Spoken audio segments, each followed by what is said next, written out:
Hello everyone, it is me again, LeilaniJoy, and welcome to my second ever Twitch live stream. And hopefully I'm actually recording it this time because I know some of you guys couldn't make the first one.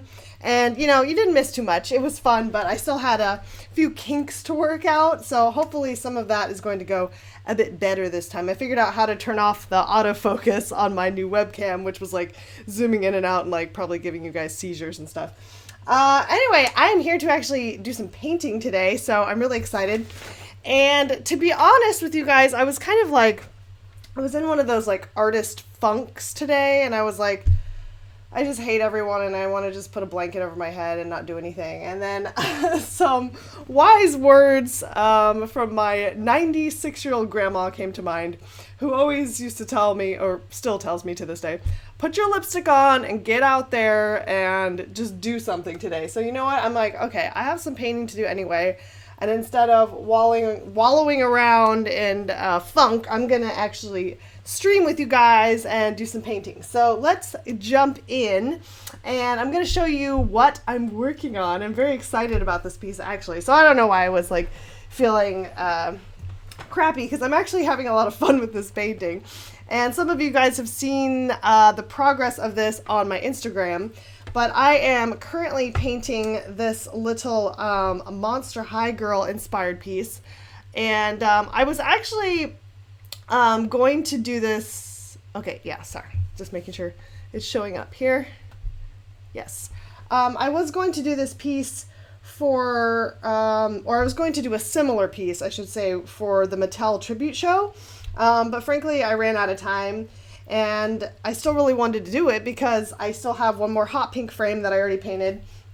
And I love this subject matter. So I was like, you know what, I'm veering a little bit off of doing the character like verbatim. I'm doing a little bit more of an interpretation, since this won't be technically a licensed Mattel piece.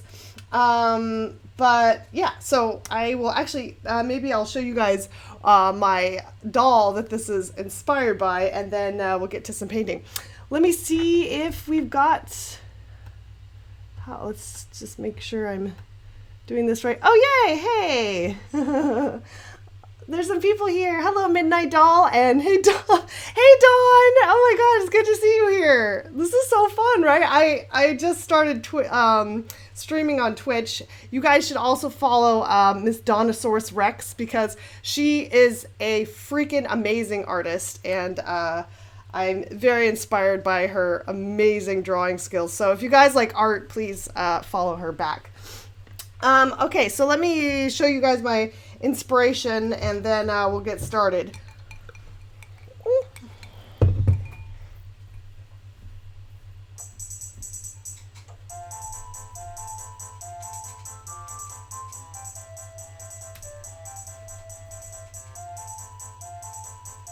Okay, that is my phone ringing. My cell phone. Okay, that's my mom. I'll have to call her back. I'm doing a stream, Mom.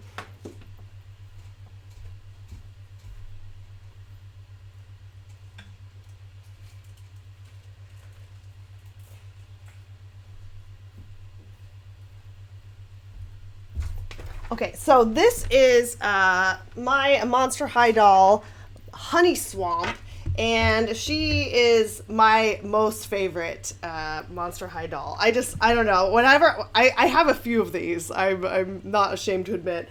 And if they would have had these when I was a kid, I would have bought, or I would have made my parents buy every single one ever. But when I saw this one, I was like, oh my God, I love everything about it. She is like, my essence in one doll. She's got like big giant hair. Her skin tone is my favorite color ever, and she's just awesome. You gotta see these shoes though. I don't know if you guys can see these, but they're like, so Honey Swamp is the daughter of the swamp monster, or creature from the Black Lagoon, I guess. So her shoes are like alligators. You see the little spikes? Who comes up with these? I don't know. I honestly, like, I wonder if they have any job openings, because I would absolutely love to design for Monster High. So anyway, this is loosely, well, not that loosely, but I'm not going to do her exact costume, and I'm changing her hair a little bit. There's a couple of different versions of her all the Monster High dolls, they all have different outfits and different hair and different looks and stuff. So, so it's going to be kind of more like my interpretation of her.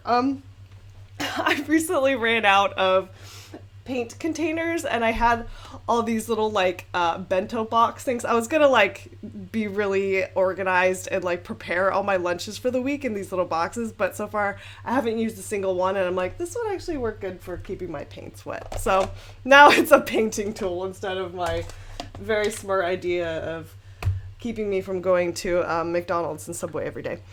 Okay, so while I paint today, I'm also going to try to combine my paint along a little bit, because I have some questions on my last paint along that I never got around to answering. So I'm gonna try and do that at the same time, and hopefully I'm gonna text my mom and tell her I'm streaming live right now. Hopefully it's nothing serious. I will call you back.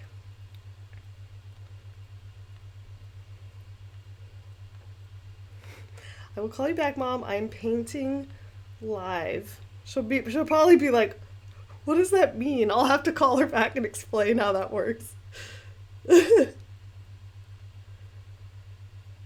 Okay. There. Okay, hopefully I have all my stuff here. Okay, so hopefully, so you guys can hear me and everything, right? How does my camera look today? Because our first time, it was like cutting it in and out a little bit, so I'm trying to kind of work out the kinks, but it looks like it's okay to me. There's maybe like a little bit of lag, but if as long as you guys, it doesn't bother you, then I think we're good. It's all this technical stuff. Okay, sounds good. Yay, awesome. I've got a brand new Logitech webcam to do this, because they had like on Prime Day, they had like a really great deal on all of this tech stuff. So I'm like, oh sweet. I was trying to do it with my iPhone, and it was a hot mess. Like my iPhone, it just, I don't know, it doesn't seem to have like quite enough computing power to run the like live streaming, so it was like chugging and then like cutting out, and I'm like, okay, I'm just gonna have to actually invest in a camera, because this is ridiculous. Okay, so a little bit. Okay, so I'm not sure how to fix that lag issue, because I didn't have that last time. Hold on, let me just check this out. I wonder if it's a setting that I have going.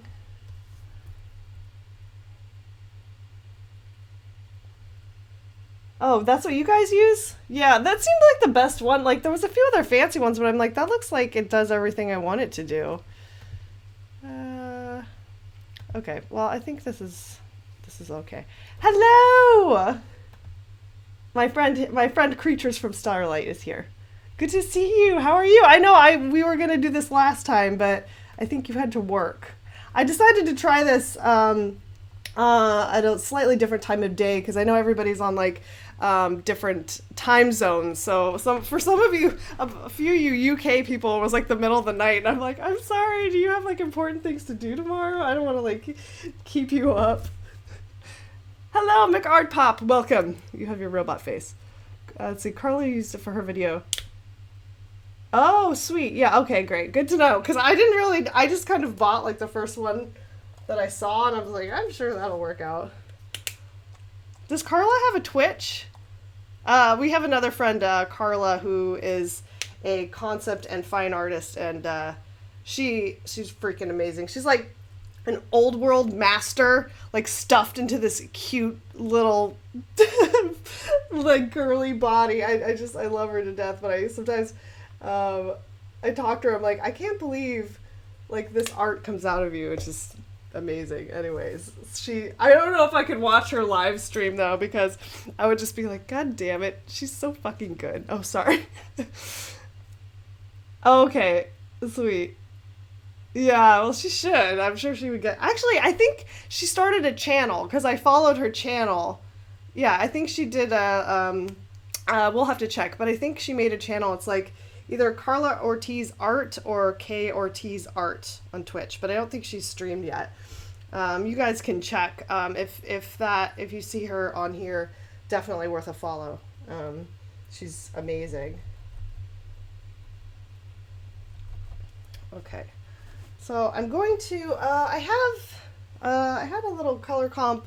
I did a little color comp for this piece, but I've changed it a little bit since my original idea because I wanted it to be a little bit less. The first version I did of this, I made it to be more like on the nose, Mattel inspired, but no, I can't really do that because now it's more of an interpretive piece.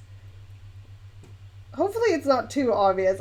You know how it is. It's like you're doing fan art and it's not actually licensed. It's like how close to the original character do you want to get? But I'm hoping once I kind of paint her face in my own style and stuff, it's not going to read like super obvious that it's a particular character. But we'll see. I guess if they send me the scary cease and desist, then there you have it. I haven't gotten one so far, so it's good. All right, so as I paint here, I'm gonna address a few comments I got from my last paint along. So those guys who can't be here today, they can still kind of be involved in the stream. So the first comment I got, it's a comment actually, it's not really a question, but it's from an artist friend of mine, Laboa. And if you guys know Laboa, she's in the Bad Apple Artist Collective with me, and oh my god, I love her art so much. Leo, I guess, I don't know if I'm saying her name right. Leoba? I don't know. Since I don't talk to her in person, I'm never sure how to pronounce her name, but it's Lioba, and her last name is Bruckner.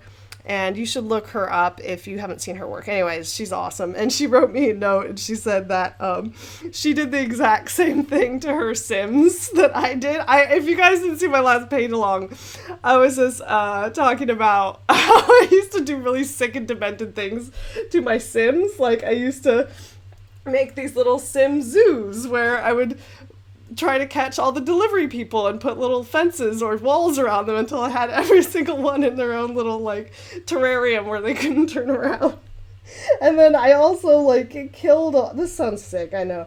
I killed a whole family and then I made a graveyard out of them because if you put their headstones in the backyard, they will actually haunt the house. And so then you can have new people in and try and scare them and stuff. Hi, curly artists. Oh, thank you. Oh, that's so funny that you mentioned my necklace because my husband, Brian, just bought this for me. We were at like we were in South Bay meeting some friends, and we were waiting for a table at this ramen place, and we went into like a really cute little like antique store, and we just like saw this pendant, and he's like, do you want that? And I'm like, I really do want that. Thank you. Thank you for buying me jewelry.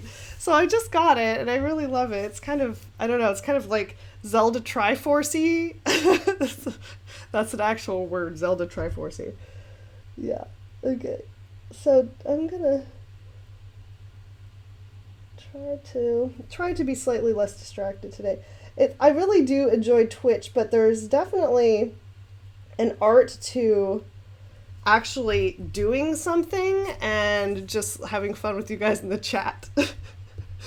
like Dawn, have you found that it's sometimes you're like, I just talked for 5 minutes, I didn't even make any lines or do any drawing because it's, I don't know, it's just, I guess it's part of the game. It takes some practice to get used to it because when I do my paint alongs, it's a little bit, I mean, I'm slightly distracted, but it's a little bit different because I don't have like a live feed. I'm just reading like questions that you guys sent in.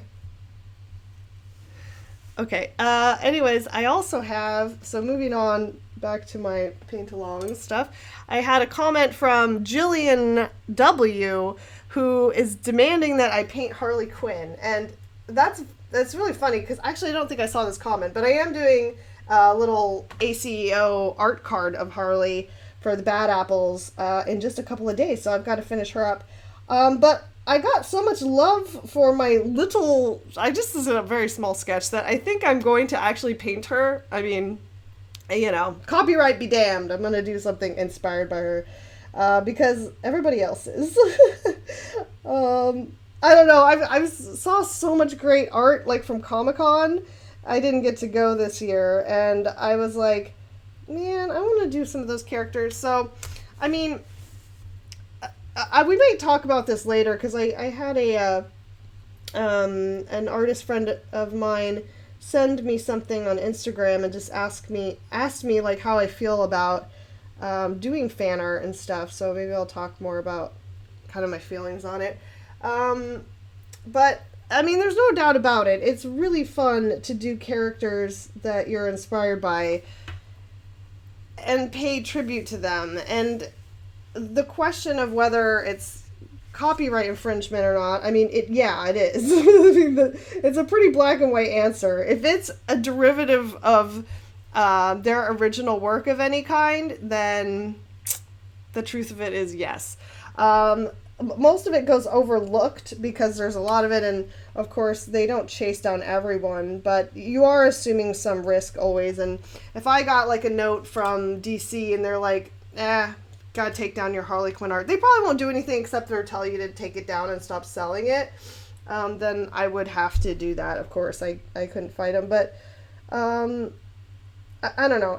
I'm probably gonna just do it because I mean, so many artists are, and like fan tribute shows are like a huge thing right now. Pop art and like inspired by art. So it's of course it's much better if it isn't a licensed show, like the Mattel show that I did, where I did work that was specifically for Mattel, was really, really great. And it's great when you can, it's better when you can do that. But this one, since I don't have it licensed, it's got to be a little bit more of a generic Monster Girl inspired by Monster High. But I'm going to make quite a few changes to her face and costume, and probably interpret her hair a little bit differently. Hello! Hi, I have some new people. Okay, hold on. Wait. Oh, there's a big ad for Atomic Blonde over my chat window, which I cannot wait to see. And every time I see that poster or trailer, I'm like, I want that hair that she has.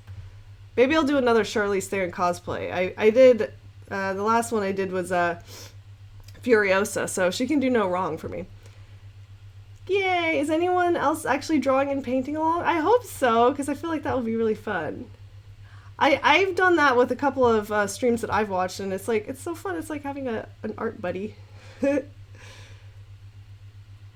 Yeah, exactly. Midnight Doll. Hello, Midnight Doll. You're here. I've never, and she or he, I'm not sure. They say, I've never really thought how tricky fan art was when it comes to either selling it. Yeah, exactly. And it's, like I say, it's a lot of artists assume the risk because people love fan art, right? People love characters they know and love already, and the truth of it is, any piece I've done that's inspired by something existing sells 10 times better than my own original characters, and that's just sort of like a part of the game. And stuff like Alice in Wonderland and things, that's a much safer bet, just because squirrels on my roof. It's such, it's already like, what's the word? Once it's already like 100 years old and it becomes, you guys know what I mean. It's already been around for so long, and there's so many interpretations that, like, as long as you're not doing Disney's Alice in Wonderland, it's okay to interpret something like that. So that's always easier than something that's a little bit more contemporary and comic books, licensed, that kind of thing. Would you collaborate with another YouTube artist if you could? Yeah, I mean, it would be cool. Actually, I mean, I'd love to do that. There's quite a few that I love on YouTube. But I think I've talked about this before. Sometimes collabing is a little bit of a tricky thing because I mean, unless you want to just do it for fun, you totally can. But most of the time, my schedule is like so tight now, especially like with my class and everything else that I'm doing, that if I'm gonna draw or paint, like it kind of needs to be something I can sell. Although, you know, if it was a really big YouTube artist like Agnes Cecil or something, it might be worth a while just to like kind of like tap into her viewer base and stuff. But I don't know. I guess both artists can kind of decide what about usage rights and selling rights, and they can both sell the piece or kind of decide what they want to do with it. But it's just like kind of like one more step of complication that I have to like consider if I'm gonna do that. McArt Pop. Hey Leilani, I have a question about copyright stuff. Recently I saw that Pheromone was angry that fans were buying unofficial merch from Redbubble. So I was thinking if painting a celebrity and selling it goes against copyright laws. Wow, that's a great question. So I believe, so as I understand it, like likenesses are a little bit different, like, but I think, so I'm not an expert on this, and if anybody knows, like, feel free to chime in. I'm not sure if you can have like a copyright on your likeness. Well, I guess you can have a copyright on your likeness. But I know for sure that your like name can be a brand. So for Pheromone, she owns like that name. That might even be trademarked, and it could be like Lady Gaga, for example. So if you're using her likeness and her trademarked name, that could be considered a violation. So, I mean, I think, like, for Farrah and for the drag queens, I get that. Like, I support that because they're not huge. They're not like Lady Gaga. And they're like an independent artist. So they make a little bit in lots of ways. So I am in full support of buying that merchandise directly from the queens, and I haven't every like t-shirt or poster or anything I did get officially from their website, I believe. So I'm a big fan of Chad Sell. He's an illustrator, and he does like all the best drag race illustrations, and I believe he has like agreements with the queens because he works like directly with them. So you can buy Chad Sell's work, but I think he has permission. So that might be a good way to go. So it depends. Like, I don't know what celebrity are you thinking about doing? Because I think it kind of like if they're really, really huge, I don't think you're going to have any kind of problem. I just think it's like if you wanted to Madonna or like Marilyn Monroe or something, you're probably pretty safe. But yeah, the RuPaul's Drag Race, the RuPaul's Drag Race girls, I kind of understand because, yeah, they're not, and not all of them won the $100,000, right? So their art form is very expensive, so they need your support wherever they can get it. Small side story to that is actually that is the only, so likenesses is the only like kind of like copyright trouble thing I've ever run into. I did a very loose, like very stylized, not even like directly from a photograph, little painting that was inspired by Edie Sedgwick, and I listed it as an Edie Sedgwick tribute piece, and I had it on Etsy. And I got a little email from the Edie Sedgwick estate, and she has since passed away, so she has somebody that owns her trademark and her estate. And they sent me a cease and desist letter and told me that I could not use her likeness or name in any way, and I had to take the artwork down. And I was like, oh my gosh, I never even knew. I mean, I thought she was kind of a obscure celebrity actually, but I did, and I apologized and I took it down. So that was the only time I've ever had that happen. But I mean, technically maybe they probably still make some profit off her likeness and name. So I feel like a Midnight Doll says I feel like it's more of a preference when it comes to celebrities and their managers. Yeah, definitely. And there's some celebrities that like love fan art and love tribute art and are totally fine with it. I feel like Lady Gaga is probably one of those people, because she's very much an artist. But yeah, I don't know. It kind of depends. And like I said, anything that's not yours, just tread lightly, right? Mm-hmm.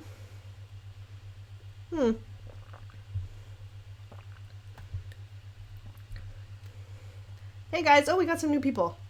Hello, Daniel. Welcome back. Are you doing your portfolio for your midterm gallery? Cool. What are you doing for that? You can share with us. Hi, Gaga Bullets. We were just talking about Lady Gaga, so welcome. Does that help, McArtPop? I'm glad. I think, I don't know. Honestly, there's a website that has lots of kind of like copyright stuff for artists, and it was really useful because I certainly don't know all the ins and outs of it. I know the general rule is if you don't own it, it's infringement. Whether or not you want to try your luck is kind of up to you. So that's sort of the way that goes. I heard this story about a guy who did a really cool like Marvel, I think it was Marvel, I could be wrong, it could have been DC, but he did like a really cool like tribute like poster, like just as a fan art, just as like a tribute thing, and he for some reason was at like a Marvel like Christmas party or something, and he decided to take the poster and like hand it out to people, and apparently that was a very bad idea because they like Marvel like came after him for, I don't think he was even selling it, I think he was just giving it away. But I think they like took him to court over it. I don't know. So I'm sure there's kind of like horror stories where that happens. Oh, don't be stressed, Daniel. Deep breaths. If you have I have like certain like musical playlists when I need to like chill out. Or like if you have like a favorite show or movie that you've seen like tons of times, sometimes I put that in the background. It kind of like, it calms me down when I'm feeling stressed. I rewatch like, the old episodes of RuPaul's Drag Race all the time because it's just like a really positive, like motivating show. Because it's like all of them are stressed and, wanting to do well. And I don't know, that like Ru is so supportive and like, I don't know, they're all kind of like finding themselves. I find it inspirational, even though because it's a form of art, right? You're watching Scott Pilgrim while working. Yeah. Maybe McArtPop, we could both do a little bit more research and find out. I would like to know specifically about the celebrity likenesses. Bye, Don. Hey, congratulations for you know what for. We'll be celebrating soon. I can't wait. So thanks for coming by. I'm gonna watch yours next time. I'm so excited. Okay, bye. Tell John hi. Thank you. Okay, I'll talk to you later.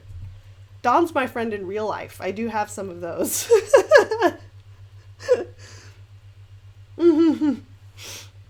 Scott Pilgrim for the win. Scott Pilgrim never gets old.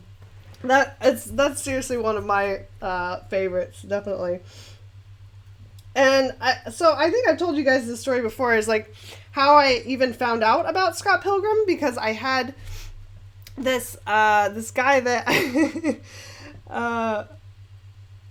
had this guy that I went to art school with, and he sent me a message on Facebook, and he's like, I'm sorry, this is going to sound really weird, but are you in this movie? And I'm like, what? And like, he sent me the trailer for it, and I was like, I don't know what you're talking about. And then he was just like, that I feel like that girl looks exactly like you. So I was like, that's weird. And then I wanted to know what it is, and then I watched the trailer, and I'm like, okay, this movie looks like everything I'm about. And then I saw it, and I loved it, and then I'm like, okay, well, it's a perfect cosplay / Halloween costume, because everyone keeps telling me I look like Mary Elizabeth Winstead. And then I had the awesome geek out moment where I sent her a picture of my costume, and she liked it on Twitter. So that was kind of a great surreal moment for me. I kind of wish they'd do a sequel. I don't know if it like warrants one, but I love the universe so much. Oh, I had to keep pausing. I'm in the midst of working on something for a sick family member. Oh, I'm sorry. I'm wanting to arrange Christmas in July for them as a surprise because that's their oh, that's a great idea. Wish me luck finding a real tree. Oh, What? Okay, can you guys hear that? There's like some squirrel on my roof, and I don't know if it's dropping boulders or what the heck is going on, but it's crazy out there. So, hey, hi Haley. You're cleaning up after Comic-Con. Were you in the artist alley, or did you just go to Comic-Con? I haven't been for a while. I think the last year I went was in 2013 or 14. I like Comic-Con. It was really fun, but like also like super overwhelming at the same time, if that makes sense. Like by the last day I'm like, I can't, like, input overload. It's just like, it's a lot. I get overwhelmed in crowds because, I mean, obviously most of my life is spent in this very corner. So I get a little bit like get away from me, people. But there's so much good stuff to see. It looks like there was some really cool stuff there this year. McArtPop, you haven't seen Scott Pilgrim? Get out of here. You have to. It's the best. It is such... I don't know. I love... now I'm gonna blank on the director's name here because I'm having a brain fart. But I really love his style of films. He also has made... I think Baby Driver, that one Baby Driver that just came out was one of his. He also did the World's End with Simon Pegg. It's hysterical. So they're very comic, cartoony. They're just they're really fun.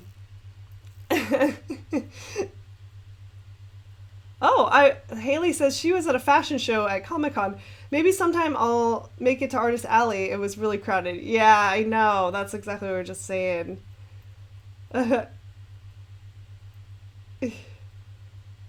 Fairy Moon. It was so busy at work yesterday. I was like, people, leave me alone, please. I know. I just don't even know. Like, some people like just don't really seem to notice that. Like, I don't know. I'm hypersensitive to it. Like, if I do something that involves a crowd, like a concert or like Disneyland or something like that, I have to like decompress for days afterwards. I have to be like, okay, I'm shutting it down. I need to like go in a dark little corner and just like be alone. Sorry, William. Hi, William. Good to see. Good to have you here. What time is it in Australia? Sorry, my chat doesn't allow links. I might have to change. Yeah. No, thank you. There you go. So, William had some good stuff for copyright for you guys. Yeah. Yeah, totally. I mean, actually, so this is not like the best story. It's a little bit of a I don't know if I even want to name names. I probably shouldn't. But there was a female comic book artist that I was like really, really excited to meet, and she was at WonderCon, and I waited in line. I had my little comic. I could not wait to meet her because I was a big, big fan. And I got up to her and I was like, hi, I really love... And I swear to God, she did not even look at me, and she did this. Next.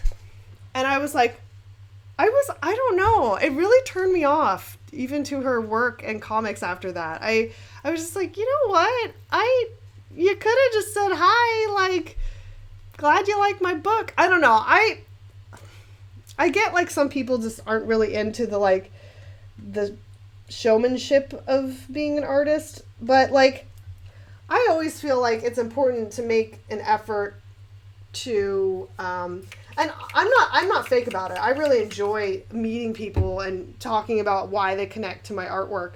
But it was kind of one of those like don't meet your heroes moments, as you say, because I wanted to talk to her about it and find out like how she got You know, I don't know, just connect with her a little bit, and she just didn't even look me in the eye, and I was like, okay, well, whatever.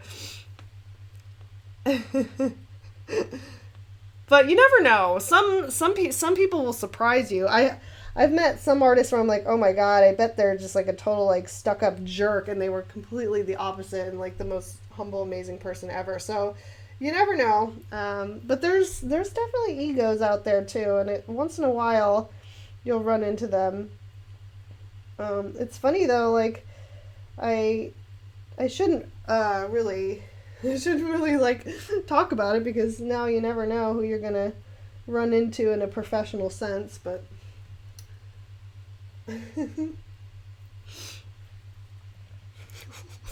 why are you saying I love Airplane? You mean that movie? That is one of the weirdest. If you're talking about Airplane the movie, that's one of the weirdest movies I've ever seen. Yeah, that's the one with the inflatable pilot. That kind of comedy, like, I don't know, it's like so wacky. I feel like it's definitely a cult following. I've probably only seen it once. I guess I'm one to talk, because like my favorite movie of all time is Little Shop of Horrors, the 1986 version. It's so weird. I watched it over and over as a child, and now that I'm an adult, I'm like, parents, like, was it really appropriate for you letting your small child watch this movie about a plant that eats human flesh? It's like, hi Ava Nicole, welcome. Ava Nicole says, I've recently gone vegetarian and was wondering if you have ever tried going vegetarian or vegan or something like that. I know it tends to be a more popular choice among artists. So that's interesting that you mentioned that. I'm not and have not been. But I mean, my husband and I kind of consider ourselves light meat eaters. I know that's not the same thing, but we don't ever buy red meat. I don't think I've like ever, like, as an adult bought it. I buy fish and chicken primarily, and the only time I eat red meat is like at a restaurant. But we recently saw that film Okja on. I know I shouldn't take a movie to like convince you, but like, I can't even talk about it, because honestly, I sobbed so freaking hard at that movie, and afterwards I'm like, okay, what kind of vegan vegetarian options are there, because I need to know right now. So after that movie, it was around the time of 4th of July, which is a hard time for non-meat eaters sometimes, but my parents came over and we had a fully vegan barbecue, and it was amazing. We got the Beyond Burger, and if you guys are like interested in actually trying a meat alternative, that stuff is bomb. I like it better than meat. I can't even tell it's not meat. It's so freaking good. Have any of you guys seen that movie, Okja? It's a Netflix original. Yeah, because that gonna change your mind. I'm serious. Oh, God. And it's just, I mean, it's fantasy, but it's not fantasy, right? Okay. So, yeah, I'm not fully veggie, but making strides. Okay, I will be right back. Where's my sign? I'll be right back, guys. Yep.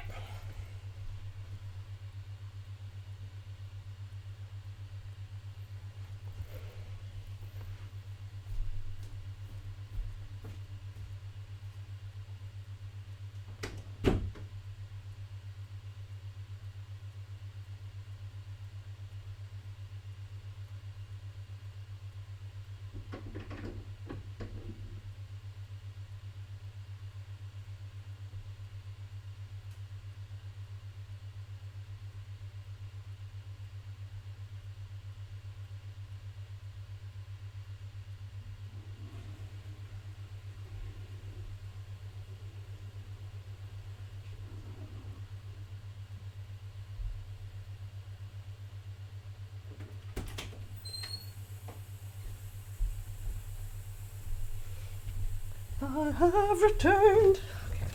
So, an interesting thing about my process on this one is, if you guys saw my last Barbie video where I did a series of frisket masks and films, this was the same type of process that I started with.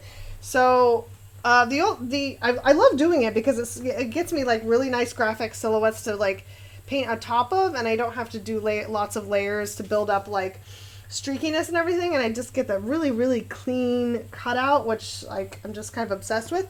But the only like thing that is sometimes tricky is that if I want to blend or I want to go over an area, I have to like create a color match, and I've gotten pretty good at it actually.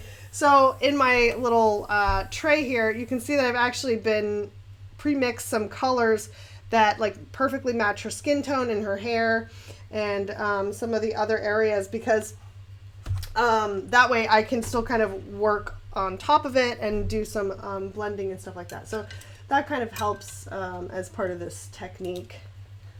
So the only thing that looks weird, so acrylic, as I've kind of said before, it dries a little bit darker. So when it first goes on, it always like looks too light.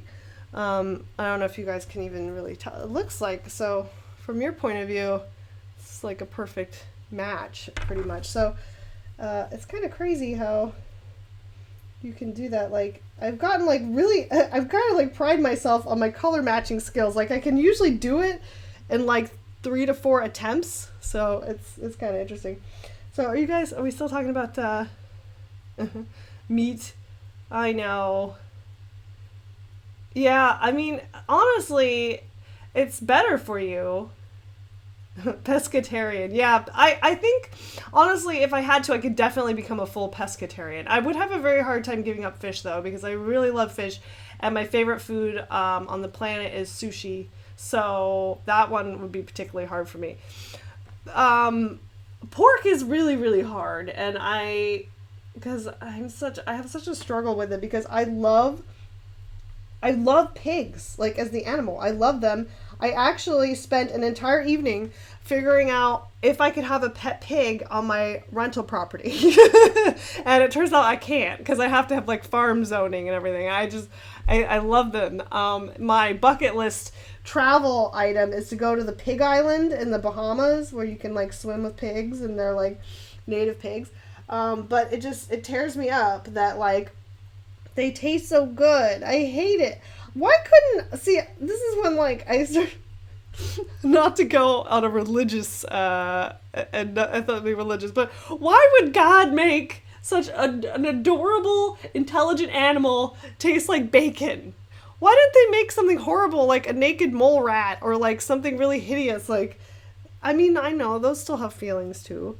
But it's just like, it's kind of a sick joke. I don't like it. I try to avoid it when possible if I can choose an alternative, but occasionally I'm like, I really just have to have bacon. It's so good. So I don't know. I'm a hypocrite. I know.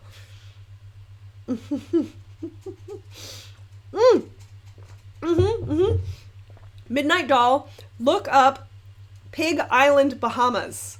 So this is crazy. My husband said he's going to take me there. We were going to go there for our honeymoon, but it ended up being like hurricane season. So we're like, well, I don't know if we wanted to risk that. But so apparently, like, I'm going to get this history wrong, but like when they first discovered the Bahamas, they brought like pigs over as a food source. And I don't know, when they left the islands, they just like dumped the rest of the livestock and they left.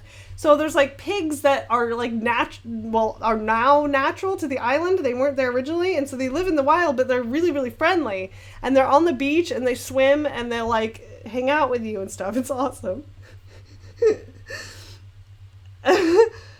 Every time Leilani mentions pig, I think of lechon.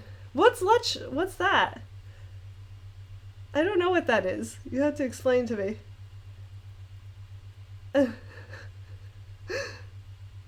Oh God! No! No. Fairy Moon, don't talk about Ruben. Please don't talk about Ruben. I can't talk about Ruben. Okay, so you know about Ruben? So Ruben is the thing. Okay, I have to go on a tirade about this. So the other night, I was like, I've been working a lot, and I'm like, I just want like a nice, escapist kind of moment. So I'm like, I'm gonna go play Minecraft story mode. And I love Telltale games. I've talked a lot about them before. I don't play Minecraft itself, but the story mode game was really really cute and fun, and great script and everything. So I had played the first few episodes, and I was like, I love this little game. And in the game, you have a pet named Ruben, and he's a pig, and he is by far the best character. And if you're gonna play it, then you might want to like not listen for a minute, because those kind of be like spoilers. But like, there's events that happen surrounding Ruben that is just very traumatic. And I played this the other day, and I don't know why would they make something so sad in such a nice little game. I was like, Telltale, what the hell? I don't understand. It was my favorite character. I'm actually looking into making my own Ruben plush toy, because I love Ruben so much. So I looked online and I found a few examples. I'm going to try and sew one so I can hug him as I cry myself to sleep at night. Ruben! I love Ruben. That's so funny that you mentioned that. My husband's been consoling me about my love for that character. Hi, read my comments or else. Welcome. That is a hysterical name. That's a good way to get attention. Yeah, I know. Midnight Doll says, talking about fried pork belly. I mean, that's my issue, honestly, because I love ramen. I love Japanese ramen, which is a pork base. So it's a terrible thing that that's where it comes from. I hate it. I was thinking, okay, this is going to sound really gross, but like, don't you think that at this point with science that they could like make, how do I explain this? Like make an animal that's like, doesn't have a brain. You know what I mean? Like just grow the tissue. I'm sure it would be too expensive. That's why they don't want to do this, but they could just grow like the tissue, like in the form of an animal, but not have it have a brain and feel pain. Like, I know that sounds really weird, but like, you know what I mean? Just the meat part. We don't, because I hate that they suffer. It's really, really upsetting. Babe is one of my all-time favorite movies now. Like, speaking of pigs and stuff. Oh, God. I came on here today to be cheered up, not depressed about animal cruelty and Ruben. Thank you very much.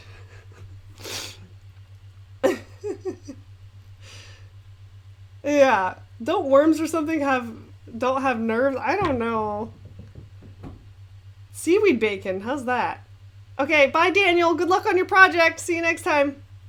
Fairy Moon, you better be sorry. This is all your fault. I came here because I didn't want to cry. Damn it. Did you play Fairy Moon? Did you play all 8 episodes? They just since that the Ruben thing, I haven't finished playing it because I can't bring myself to. But they know they had 8 episodes. I only played 4, and now they have season 2. Okay, so if you guys haven't figured it out already, because I don't think I even danced around it very well, the character of Ruben in the game dies, okay? Whether or not that has to happen, we don't know. It's a choice-based game, so who knows? Maybe I did something wrong. But has anybody played Minecraft? Because I want to get some opinions on this. Because as I understand it, Minecraft has like different like dimensions and stuff, right? So there's potential for like characters to be living in a different dimension. I'm coming up with an explanation of how I can get Ruben the pig back again. Because somebody said, well, he could be in the nether or something. He could be in on another plane, so they could still find him. Will you play the new Life is Strange prequel? Yeah, I can't wait for that. The only thing that I'm unhappy about though is that for whatever reason they don't have Chloe's voice actress back. She was like on voice actor strike or something. I don't really understand how that all went down, but I guess I heard that it sounds okay, that you can't really tell, but I'm like a stickler for voices. Like I can always notice things like that. Like speaking of Babe, the actress that did Babe's voice in the first, so the sequel to Babe is really weird. I actually don't really recommend watching it. It's very strange. But they got a different actor to do Babe's voice, and I couldn't stand it. I knew they were trying to do it like the first movie, but it just didn't fool me, and I was like, no, I'm not buying it. Okay, so there's the Nether and the End. Okay. So, but I thought there was like, I don't know. So maybe their existence could still be on another plane. Sorry, this is getting really nerdy. If you guys don't play these games, you're like, what is going on? Okay, William, I've got an E3 question. Do you have games you're excited that are recently announced? They announced Metroid Samus Returns for 3D. I'm so excited. Yeah, oh, for sure. I've never been into Metroid, so I'm not familiar with that one specifically, but I am very excited for the Life is Strange prequel that was mentioned. I'm excited about the new Zelda, so I'm gonna have to get another console, so that's great. Another investment that I have to make. But it looks worth it. It looks so freaking stunning. I really want it. But the thing that this wasn't at E3, this was at Comic-Con actually, because this was just recently announced. But the thing that I'm really, really stoked about right now is that Telltale is going to do Wolf Among Us 2. They're going to do a season 2 of Wolf Among Us, and oh my god, that's one of my favorite games. Like I said, I really like Telltale games because they're perfect for me because I can play these sort of like 1 to 2 hour stints of gameplay because they're like episodic. But I have been bullying and harassing Telltale Games for years to make Wolf Among Us Season 2, and I'm not the only one. And the irony is that my husband works at Telltale Games, so I'm like, I'm gonna get him fired because I'm like harassing them all the time. Yeah, that's me. But they finally gave in and are gonna do it, so I am stoked. It's gonna come out in 2018, but I'll wait. So this week I've been replaying Season 1. Oh my god, it's just so good. It's a film noir crime drama that has like a little bit of like an 80s vibe to it. If you're into the comics, it's based on Fables by Bill Wellingham, and it's so awesome. I haven't read the comics because I kind of like I like the game a lot, and I want to know. I don't want to be like spoiled as to what happens, if that makes sense. But I might because I really, really like it. I highly recommend it. It's I think Telltale's best game, maybe besides The Walking Dead, but I think it works the best for a choose your own adventure type game because you do a lot of actual like problem solving and crime solving. Sorry, I'm going on about this, but it's so great, and the art style, the characters, the voices, everything is perfect. It's very, very film-like. It's like being in your own film. So I love it.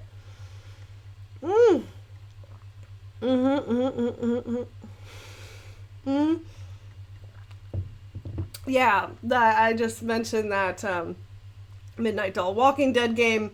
The Walking Dead game.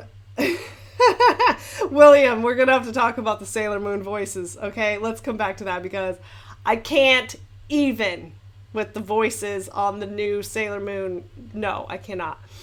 Yeah, anyways, the Walking Dead game. If you like The Walking Dead, if you'd like to try Telltale game, that's a great one to start with as well. I think that game honestly triggered like my first experience with like freaking sobbing at a video game. I was like, I am beside myself with this. They were really great storytellers, and that game built up this really beautiful relationship with you and this little girl that you find. who's lost her family. It's beautiful. They just did season 3 of that one, so that one's gone on for quite a few years now. I loved it. Heartbreaking, heart-wrenching, hard decision making. So actually, Walking Dead and Wolf Among Us are my favorite games from Telltale. They're probably cheap as heck now, so I highly recommend giving them a try. They have a few technical glitchy things just because, like, they kind of show their age a little bit, but still absolutely worth the play. If you liked Life is Strange, absolutely try it because it's in a similar ballpark. Yeah, I know. It's getting really nerdy in here, you guys. I know. I'm considering doing a gamer channel, but I'm not quite sure how that works if you don't play on PC. Does anybody know? Because I'm a console person. I'm an Xbox One person. I guess there's a way to do it on there too, but I haven't figured it out. I don't know, like, my only problem is, though, like, I don't know if I'm interesting playing games. Although I guess you guys would have recently watched me crying like a weirdo when I was playing Minecraft story mode the other night. My husband came in and he's like, "What is going on? Are you okay?" And I'm like, "No, I'm not okay at all. God, this freaking game." I was like, "I'm trying to do something fun and lighthearted and I'm crying again." It's like, I swear to God, between Mass Effect 3, the Walking Dead game, now Minecraft story mode, what's another one that got me? Unravel. There was one for PlayStation 3 called Journey, which was a short game. Really, really beautiful game. And I'm crying at all these games. I don't remember as a kid crying at video games. I'm like, this is supposed to be fun. Escapism. Oh, God. Oh, you haven't played it yet, Fairy Moon? Yeah, definitely try it. It's great. It's one of their best, for sure.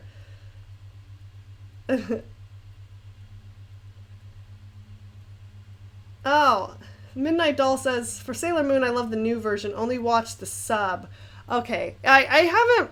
I mean, I probably should do that, too, because I feel like that would be far enough away from the English dub, if you watch it actual Japanese. Because I was, like, William and I think we're talking about this before, because I was very attached to the original 90s, like, Toonami version of Sailor Moon. And then they, for whatever reason, they did a redub. And the redub is just weird to me. I can't get into it. And one of the things that particularly bothers me is that Darian calls Serena Bunhead. And I'm like, excuse me, it was always Meatball, will always be Meatball, and it's not Bun. So I'm not having it with the Bunhead thing. Oh, it's so funny how things like that could just really bug you. It's kind of like on those old shows when, remember they would like replace a character with a different actor. I don't know, like on Roseanne or something, if you guys ever watched that. I'm like, that's not Becky. What the hell? No, you're not fooling anybody. Yeah. It's ridiculous. It's like, what was the, Bewitched, right? They had like 3 different Darrens. I'm like, why? I don't understand that. Oh, okay. William says that her voice actually changed through the seasons. I didn't notice that, but I might have watched them kind of far apart. I think there was some that I hadn't seen, actually. Because for whatever reason, Toonami used to do this weird thing where they would start a season, and then sometimes they would just, like, start over, or they would just, like, hop to a completely different plot line. I was like, wait, excuse me, I was watching that in order. So why are you like skipping ahead? I don't get that. All right. So since it's already, oh my gosh, it's almost 4:30 already. I was planning on just doing a quick hour and a half stream. I wanted to try. Let's see if there's anything else to talk about. I have a lot of these. I might have to bring this back in the next one, because I was gonna answer some of these questions for our people who couldn't be here, but sorry, the chat comes first. Oh, really? That's interesting. So Creatures from Starlight says Sailor Jupiter and Luna were the only ones that kept the same in the new version, in the newest one, because or just throughout? Hello, hi Toki. Welcome. You're not too late. Okay, so let's see if I have a couple other questions that we can answer. Um, Ashley Q from my paint along says, I started watching RuPaul's Drag Race because of you. And I'm just getting into season 5. Who's your favorite from season 5? My favorite from season 5 is probably actually Alyssa Edwards. And she wasn't my favorite at the time on the show. Excuse me. But she became my favorite. So I don't know. She's definitely one of my top favorites. Season 5 is one of my favorite ones to watch, though. I was a supporter of Jinx Monsoon. I thought she was great.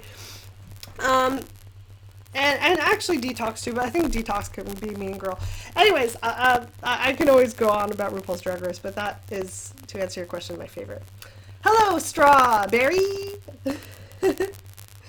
Oh, the old. Okay, thanks. Okay,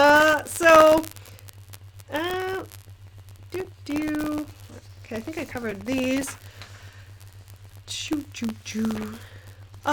Jennifer B. Art has something to comment, and she said, as an alternative to protecting your work when using the graphite sorrel, I use a piece of foam core board under my hand to rest it on while drawing.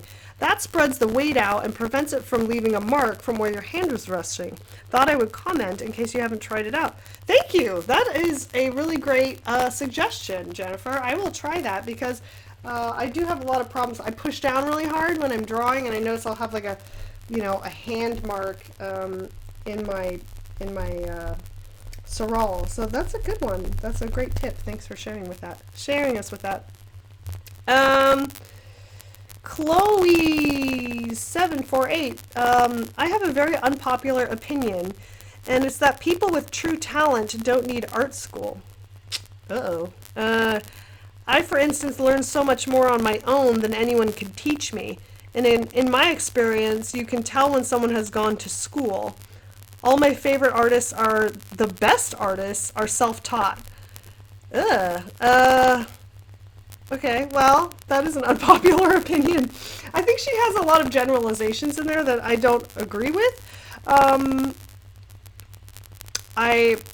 mean, what do you guys think about that? That's kind of an interesting comment. My feeling on that and what I disagree with is, well, let me say this first. I think there's a lot of artists who don't need school, who are very talented, very confident. They have something that they do and only they do. However, I think that's very, very rare. And anyone that's doing any kind of, anything that's figurative, anything that's realism in any way, I think benefits from training. There's great chefs that are self-taught, but there's a lot you can learn from people who have experience already. I don't think that you could possibly say that all the best artists don't need training. You think the best athletes don't have training? I mean, that doesn't make any sense, right? Most people are born with a skill or I wouldn't even say that. People are born with a drive. Some people are a little bit more naturally inclined than others, but I think it is kind of disrespectful actually not to recognize the amount of hard work and dedication it takes to get educated, to practice, to continue to do better. I think that deserves a huge amount of credit. So I wouldn't say that one is better than the other, but I think that, as an example, like you might be a good dancer. I mean, we could use the a flash dance type idea, right? But if you don't learn the proper technique, you're going to just keep doing the same thing wrong over and over again. And I feel like there's only so far you can go by just self-teaching yourself, especially by copying. Because what I'm guessing is what most artists who are self-taught do, they learn how to copy a specific thing really well. So they learn how to do one thing really good by either looking at another artist or learning to interpret a photo verbatim. But they're not learning how to actually design, how to actually use composition, to use variety, texture, all the elements and principles of design. They don't learn those things. So for me, I can almost always tell when someone is self-taught, and it's not necessarily always. I like artists of both sides, so I definitely would say that. But I think it's a little. I think it's a little bit uninformed to say that you think that only true talent comes from not being trained. So I don't know, but interesting topic, definitely controversial. So thanks for your 2 cents. Uh-oh. Did you guys lose my sound? Hopefully not. It's a little bit, I bent the thing in there, so sometimes, let me know if you guys can hear me. Okay, if not, I will unplug it and check it. Can you guys hear me? Good thing I can see you in the chat, because then we can test this. It looks like I still see my sound coming through on the little meter.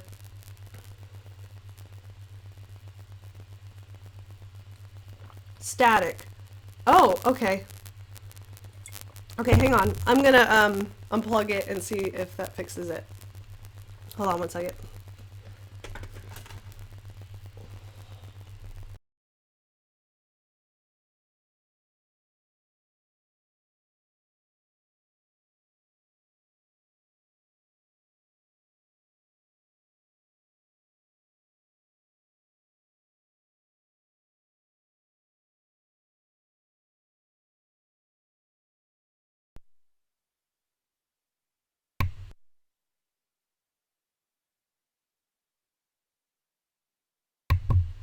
How's that? Did that fix it? Let me know. Otherwise, I can switch to the desktop audio for a minute. I don't know what that is. I have noticed that occasionally when I'm recording a video, it will do that. Much better? Okay, yay! Good. Sorry about that. Yay, okay, good. I don't know. I think it might be my cable. I might have to get a new cable, because, like, I don't know, I bent the little USB connection a little bit.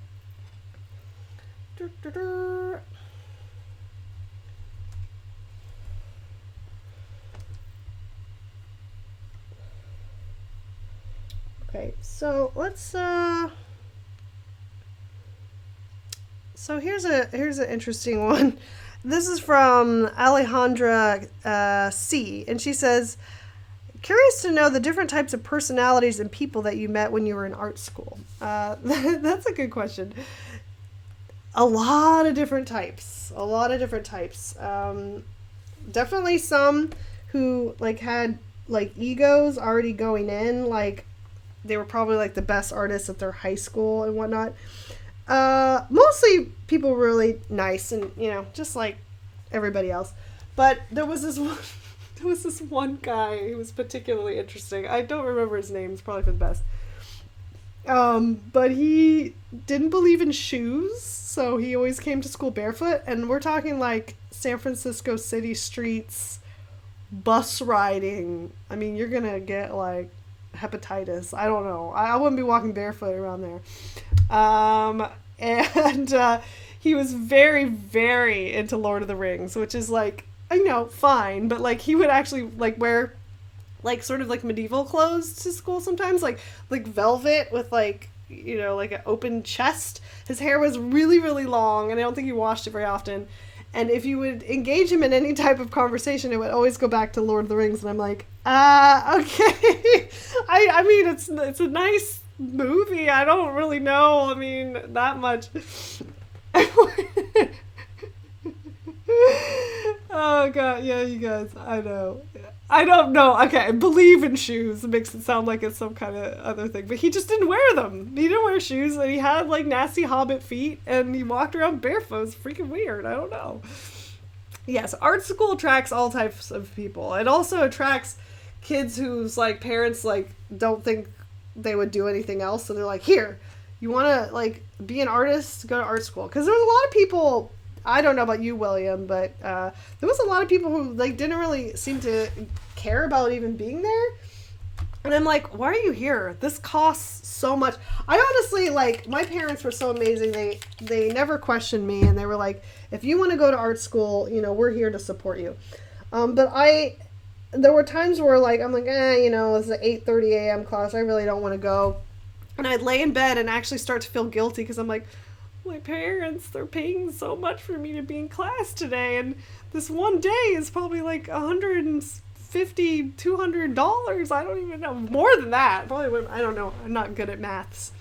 So yeah, I had kind of like, so I felt like I couldn't let them down, you know.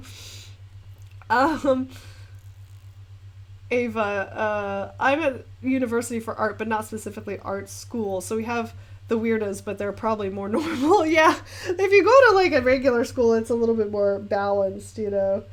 But art schools are interesting places. But I do feel, anyways, I did feel like there was a lot of people that just couldn't be bothered. Like they didn't even do their homework, and I'm like, you think you're already good enough already? Like, I don't know. I did have like one teacher who like kind of freaked me out a little bit though, and it was like, he's like, I don't give A's. And I had been like an A student my entire high school career, so I was very used to, you know, being rewarded just for my effort, basically. And this guy was like, well, if you're getting an A, then you don't need to be here. You're already good enough to be professional and whatnot. And I'm like, okay. So yeah, and that was actually the first time I ever got a C. And I got a C in it was a very, it was like still life drawing or something. And oh my God, I was already crying every night because I really was like freaked out by the dorm and like living with strangers and not like being near my parents because I was a very like scared kind of child. I never even went to like summer camp or anywhere where I was away from my parents at all. So like when I first went away to college, it was already very terrifying. And then I was getting like this like culture shock of like, okay, you're not going to get an A just by like doing your best. I mean, art is somewhat subjective. So, and I was a little bit behind. I didn't have the best like high school art program. I had a really kind teacher, but they only had 2 art classes for all 4 years of high school. So there wasn't like a lot of training to really like hone skills. And there were people that came there that like already like knew their shit and they were like already good. And I'm like, oh my God, I'm behind. So that was a little bit hard. Anyways, that was kind of a sidebar. Yeah. Yeah, exactly. Ava Nicole says, that type of arrogance at school really bothers me. Me too. I'm like, I guess you're on mommy and daddy's dime. I mean, my parents are not rich people, and they saved and they put things on credit cards so I could have the education I wanted, and I did not take that for granted, and I still owe them every day. My old high school art teacher was a hippie. Toki Krupp says. Yeah, I think a lot of them are. I had a great one in middle school. She was actually really cool though. She had just flowing like white gray hair. She was awesome. Now that's trending. That's what I look like. Okay, anyways, so this might be crazy, but let's experiment with it because since we're here. Is I kind of wanted to do like her eyebrows like hot pink. Okay, we can do it. Let's do it together, and then if it's too scary, we'll wipe it off. But I just think it might be kind of interesting if she had like colored eyebrows. And then I'm going to do some kind of dramatic eye makeup on her too to go with it. But I just want to... That's kind of the fun thing about acrylic is if you put it down and you don't end up liking it, you just wipe it off. Okay, do it! Creatures from Starlight gave me the okay. What are you working on today, lady? I want to do a little experiment with those paints you gave me. Creatures from Starlight, who is an amazing sweetheart, darling, she gave me a little gift of these really cool paints, and I've never used them before, so I want to try them, but I'm scared. I'm scared of failure. Okay, let's do this. I got my pink here. I want hot pink brows. I've seen it done well. I have seen girls do like colored brows successfully. I think this is going to be cool though, you guys. My paint is a little bit thin because I sprayed too much water in there, but I'm We could do a couple of coats. I think I can take this off now. I had my transfer still taped to the back. But I can remove it now. Come on. Yeah. Yeah. Oh, all right. Bye, William. See you next time. Okay. Oh.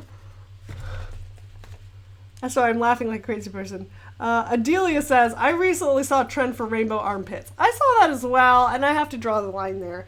As much as I love rainbow and dyed hair, I think I'm going to say no to armpit hair. That's a little bit too cray. Okay, guys, I think this is going to be a win, because I already like it, I can tell. Fabulous. Everyone's going to want pink eyebrows after this. Hey, you guys. So, are any of you guys doing my coloring contest with my Patreon? Oh my god, I'm so stoked. I cannot wait. So, if you haven't figured it out, if you don't know, because you're not one of my Patreon peeps, the line art for my first ever coloring contest is this. My little monster Ghoul. So I want to see your guys' interpretations of it. So I'm super excited. To download the clean artwork, all you have to do is pledge $3 or more to my Patreon at patreon.com/LeilaniJoy. Color it, and then this for this first contest, I'm going to give away a limited edition canvas of the Queen War Red, because I have a canvas to give away. So I'm excited. So I'll have a super mega awesome prize for whoever does their own version of this. Maybe if you would like, you can paint some rainbow armpit hair on her. I mean, that would certainly be a creative way to take it. Digital or traditional is totally fine. Yes, I'm taking all mediums. Yeah, no worries. Yeah, Adelia, there's no hurry. I'm very excited to have you. Thank you so much. My first contest isn't due until the end of August, so you have a whole month. Mick Art Pop, have you thought about dyeing your hair again? And if so, what color would you do next? That's interesting that you asked that, because I'm currently in a state of, I don't know what the hell I'm going to do with my hair. I'll have Creatures from Starlight, if you're listening, you can please chime in on this, because I know you've had lots of hair colors. My hair has gone through kind of a lot of trauma recently. You can't really see where it's at right now, but it's in a very weird state right now. I had like bleached it over because my goal was to have like that really nice like white silver kind of like ombre. And to be honest with you, it never was exactly how I wanted it. It got kind of close for a while, but then I ended up having to just put purple over it because it was so splotchy and uneven. And I don't know, my hair just does not like bleaching. And now I put dark on the top because I hated how much orange was in my bangs. So now I don't know if I could do anything. So I'm teetering on the fence if I'm just going to dye the whole thing dark and be like, screw it, I'm just going to buy really good wigs, which I'm very much considering because my hair has just been kind of wrecked.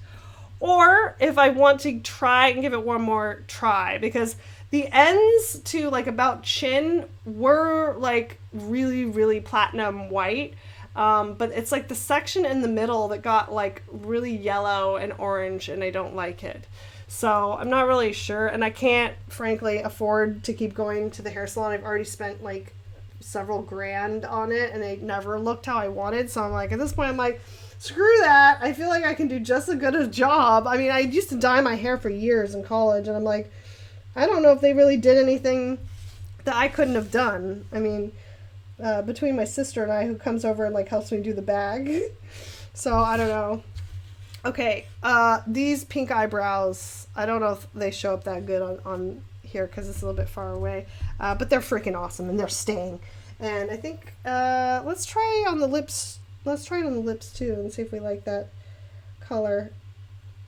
It's really kind of a nice magenta. I don't know, I was thinking of introducing like purple, but I'm not sure if I will because I kind of like how limited the palette is. I'm trying to keep it well, this has purple in it. This one. I'm trying to make them, so here's my other Mattel print of my other Totally Hair Barbie piece. I'm trying to make them kind of complement with very simple palettes.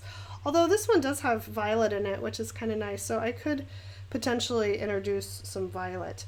And I'm kind of thinking like this magenta is a little bit dark next to this. I might want to actually bump that up to a little bit more of a bright pink. I'm not sure why it got so dark. Anyways, yeah. Because I kind of want these to look all kind of nice together if you wanted to catch them all. Where does this go? I don't know. Let's poke a hole anywhere. Okay. Yes. Oh, that's funny. Ava Nicole, I used to have that exact same thing. I used to have blue bangs and blue underneath. I used to have the exact same hairdo. I loved that hairdo. That was one of my favorites. Mick Art Pop, I really want to dye my hair either blonde, blue, or lavender. Well, that's kind of what I was going for. Is your hair naturally dark? Because, I mean, that's sort of the risk. Some people's hair just really doesn't do well with bleach. Hi, Emma! Welcome! Speaking of gorgeous hair dye, we should, not to put you on the spot, Emma, but we're talking about dyeing our hair colors, and she has, I believe it's still the gorgeous, gorgeous red that she's had. Yeah, fill us in on how much maintenance your hair is, because I was just talking about how mine has been crazy high maintenance, and I'm not sure if I'm going to continue doing it. Yeah, so McArt Pop, I do too. I have very dark brown hair, and it's Asian, because I'm part Asian, and Asian hair apparently does not like bleach. So even when I did 3 times, it was still very orangey in areas, and it was very hard to get it to the lightest blonde, which you need it, like, especially like lavender, you have to get it really, really white. Otherwise, it's going to look pink. It's going to get like an orangey kind of pinky color. Blue works pretty well. I used to get my hair to kind of an orangey yellow when I used to dye it myself. And the blue would counterbalance that because it would be a little bit on the green side, but it kind of worked with blue. But blue is really hard to get out of your hair. My hair was green after that. I just basically had to kind of grow it out and cut it off. So yeah, if you want it real light, mine took 3 times, and like I said, it was still not quite right. I mean, I don't know. I think part of the issue that I ran into is that she tried to maintain the dark roots when she was doing the bleaching sessions. But what happened is every time she bleached it again, she got like the bleach a little bit higher than it was before. So that was then starting like a new level. So I kept getting orange on top. So it was getting lighter on the bottom, but more yellow, orange on the top. So it probably would have been better if I just went all the way to the root, because then it would have been even. I don't know. Yeah, and exactly. If you've ever dyed your hair, my hair was virgin. It actually did not have any dye. I hadn't dyed it in about 4 years, and it still would not lighten. So, I don't know. For real though, you guys, they have some freaking gorgeous lace front wigs, and for like $300, I could get a really pretty human hair wig, and I'm like, I'm just gonna wear a wig. And I don't have to destroy my hair, and I can have all types. I could live like Cher and just have every type of color and switch it up, and probably people wouldn't even know because they look so real. So I'm honestly thinking that might be what I do, and then if I want to like go to an event or something, I just wear a wig. Oh, really? Curly hair hates bleach. I'm sure, because, I mean, yeah, because that's probably hard. You have to make sure it's super smooth so that bleach is getting all the way around the hair. It's crazy. Some people, like, it's no problem for them. Like, if they kind of have, like, fine, light hair, I think it's a little bit easier to get the results you want. But someone recently pointed out to me, because I was showing them pictures, and I'm like, oh, this is what I wanted my hair to look like, and it never got there. And they're like, that's a wig. And I'm like, oh, shit. I've been basing my hair goals on fake hair, because it's, like, impossible to get there. So, Creatures from Starlight, do you do your own, or do you have it done? Because Yeah, I mean, I don't know. Like I said, I went to two different, because the first salon I went to, like, to be honest with you, I loved her. She was really sweet, but I don't think she'd ever done like a dark brown to silver before. I don't know. And then at the end, she tried to put like toner on it, because so what you're supposed to do in theory is get it really as white as like a level 10 or whatever, like the lightest blonde you can, and then you put like a silver or lavender toner over the blonde so that you get like a silver ashy kind of color. So when she put the toner on, the toner stuck to my hair in blotches, because for whatever reason some of my hair, like the protein had been stripped out, so there was like a chunk that took more of, this was actually a lot of drama, honestly. It was very traumatizing, actually. So one chunk took like a big part of the toner, and it was like bluish gray, and then the rest was like kind of the right color. It was a hot mess. It was a hot mess. And then I just put purple over it, and once the purple like kind of faded, then I ended up kind of having a nice color. So that was good. Okay, I'm going to do, I know you just got here, Emma, but I'm going to have to go shortly because I have to switch gears for a little while. I have some grading to do for my class today, and I have some orders to fill, and then I'll go back to painting. But I want to try to get in another, let's see, let's do 3 is a lucky number. Let's do 3 more questions from the, 3 more questions from my paint along. So some more of these guys get them. Okay, so let's see. Melon Pan says, I don't know if you've been asked this before, so I'm sorry if I'm answering a similar question. I want to put my art in galleries and art shows, but I don't know how. I don't have much of a following anywhere, so I need to build the audience. So do I need to build an audience before, or just go for it? So that one depends. That I have talked about this before, and this is something I want to go and I'm going to go in depth in my class when I teach it, because there's got some helpful hints for you guys. I'll start by saying I've gotten kind of lucky, because most of the gallery shows I've done I've been invited to do, and that's just because I just kept making art and apparently someone saw it. But I would say, so start a little bit smaller. Don't aim for the like highest end gallery first, because most likely if you don't have a following, they're not going to be interested. Many big galleries don't even take submissions because they only want big names. But anyone that does have a submission process, then submit. There's no harm, no foul. So a good idea might be to go on like Instagram, and you can kind of judge this by like how many followers they have, what artists they show, and be real with yourself. You're like, am I on par with these artists, and can I compete with them, or do I need to polish up my technical skills a little bit more beforehand? I don't think it ever hurts to send your work in any stage that you're at, because the worst thing they can do is not write back or say no. So if they do, they just keep working, and then a year from then submit again, or 6 months from then even. So I would just look for galleries that are in your realm, or maybe local ones that you live nearby, because then you can go in person, talk to them. I also think if you haven't started before, a great idea is like coffee shops or little boutique places that show art, because it can give you some experience on how to like get your art seen. And take your art out to like artisan fairs and stuff like that, that you can just set up a table and get your opinion from the public, get an opinion from the public. So don't worry about it. It will come, but like, there's still galleries that I have been a little bit too nervous to submit to. I talked recently about Gallery 1988, which was a big kind of bucket list one for me, and I had always psyched myself out, and I was too afraid to submit, and then by freak chance, I got invited to show there. So it's kind of weird, but yeah, so just do your research and send some submissions in. A lot of these galleries take them online, so there's not really a thing about taking a portfolio into a gallery anymore. None of them really do that. You have to have a nice website, so make sure you have a nice professional website.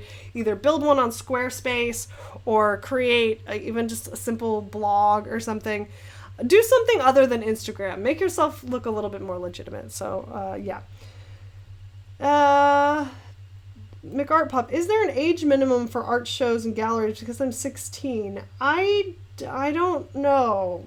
Probably not. I don't think so. I mean, maybe, well, so shows, if you mean like craft vendor art festival type things, you have to have a seller's permit to do those. So you would need to be 18 for that, I would think. I don't see why you couldn't submit to galleries at your age. I don't think it would hurt. But I would caution you, I don't know off the top of my head what your art looks like. I might have seen it on Instagram. But I wouldn't put my cart too far ahead of the horse. Like, you've got plenty of time. So, like, don't worry about that too much. It's up to you, though. If you got the balls to, like, go for it, then I say go for it. But, like, there's still a long way you can go if you're only 16. So just kind of consider that. The art that I was making at 16 is not even close to the art that I'm making now. So, fairy, let's see, Adelia. I've noticed a lot of fairs that do art, that with blah blah, with do like art sections galleries. Yeah, that's true. Fairy Moon, I'm honestly not sure how to find craft fairs or anything in my area. Yeah, I'm questioning that too. Do you have like a, there's usually like a community center or like, depending on your town, there's usually like some kind of like community events, like place. You can look it up and sometimes they'll know. There's probably another word that I'm missing. But I'm sure there's something, unless you're really, really far out in the wilderness. Ava, if you can help, that'd be great. You might also look at, like, just look up conventions, art conventions, and then you can see which ones come near you. I mean, you might have to travel a little bit to a more, like, whatever city you're closest to, but there should be something. Almost everywhere has some kind of places like that. Okay, okay, this other one, wait, do I have another question? Most of these are comments. Okay, so this is the last one I'll do, I think. So Alex P says, I have an interesting problem that you may have tips on. Let's find out. I have a plastic palette, and the thing is I can't wash it in the sink to get the paint off because for some reason if any paint at all goes down the drain, the sink clogs. Okay. I'm not a plumber, okay? What I've been doing is waiting for all the paint to dry, then peel it off. The problem is that leaves little specks of paint, and it takes a long time. Any tips? Well, honestly, like, if you're going to use a reusable palette, then you really kind of have to scrape. Like, that's really the only way. I mean, get a paint scraper like this and scrape it off your palette. That's why I like these disposable palettes that I have over here.